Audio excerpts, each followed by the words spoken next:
Okay, it's Good Friday. Let's be nice. Okay, let's be real nice. You shouldn't be asking that kind of a question. Jim, honestly, you shouldn't be asking that kind of a question. You should say, you know what? It's been really incredible what's been happening. People can't even believe the job we've done. They can't even believe it. It's not no, no, no. It's yes, yes, yes. We're in great shape. The germ has gotten so brilliant that the antibiotic can't keep up with it. There's a whole genius to it. We're fighting, not only is it hidden, but it's very smart, okay? It's invisible, and it's hidden, but it's very smart. This is a very brilliant enemy. It's a brilliant enemy. This is genius that we're fighting. We're fighting this hidden enemy, which is genius, okay? It's genius. And the greatest doctors in the world, I think they're close, by the way, but they haven't figured it out yet. Today you tweeted the invisible enemy will soon be in full retreat. Given it's invisible, without widespread testing, how would you know? Well, I think that we're going to have it in retreat. Will it be today? No. Tomorrow? No. But it will be at a certain point in the not too distant future. It will be gone. But you'll know. You're going to know before anybody because you're going to see nobody's getting sick anymore. It will be gone, and it won't be that much longer. Idaho is very interesting because they had a few breakouts, small breakouts, but they're very, very capable states, and they're big distances, a lot of land, a lot of opening. You don't need testing there. You don't need testing. You don't have to test every person in the state of Iowa, as an example. One of the reasons we're so far below that number is because nobody thought the American people could be so disciplined. Nobody thought it was possible.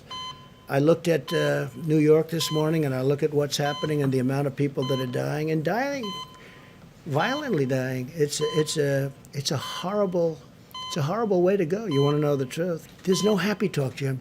This is the real deal, and I've got to make the biggest decision of my life. And I've only started thinking about that. I mean, I've made a lot of big decisions over my life. You understand that. This is by far the biggest decision of my life because I have to say, okay, let's go. I want to get it open as soon as we can. We have to get our country open, Jeff. Can you say, sir, what metrics you will use to make that decision? The metrics right here. That's my metrics. That's all I can do. I can listen to 35 people. At the end, I've got to make a decision. And I'm very good at reading language. I did very well in these subjects, okay?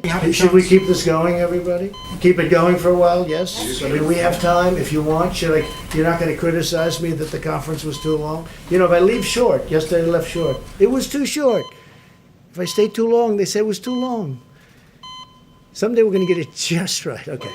So think of it in this horrible period, this horrible, dark period where this monster came and worked its horrible, horrible spell.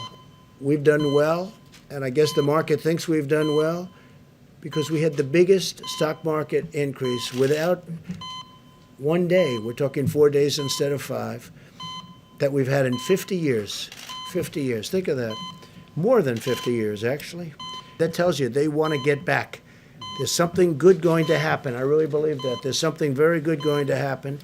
We have to get back. We're going to go back to work, and we're going to stay healthy. For many years, China has ripped off the United States. And then I came along. For instance, they're considered a developing nation. I said, well, then make us a developing nation, too. They get big advantages because they're a developing nation. India, a developing nation. The United States is the big developed nation. Well, we have plenty of development to do. Okay? China has taken advantage of this country like nobody has ever taken. We have built China with the money we gave them. Here's a company, from a business standpoint, was like probably the greatest company in the world, in my opinion. They make the best airplanes in the world. They had the problem with one. They got it too complex. It becomes so complex. You have to be number one in your class at MIT to be able to fly it. I mean, they had great success with the 737, the Boeing 737. Then all of a sudden they do the MAX, and they say, let's make it more complicated. Let's put on different engines. Let's do this, let's do that. It was not exactly a good decision. Bad decision. Very bad, horrible decision. And they say they have that fixed. That's good. They say they have it fixed undisputably. In fact, somebody said, they gave me something. I said, you should say it that way. They said, sir, This is now the safest airplane in the air. I said, that's what you should say. That's a very good statement. It's the safest airplane in the air. That's a very good statement. You should use it. I think our country, with the stimulus, with all that we've been through, we've learned a lot. Don't forget, we've learned about pandemics and epidemics. We've learned a tremendous amount. So we have a lot of very exciting things taking place. We have tremendous plans. We have tremendous stimulus. In the midst of grief and pain, we're seeing clear signs that our aggressive strategy is saving countless lives. Tremendous progress is being made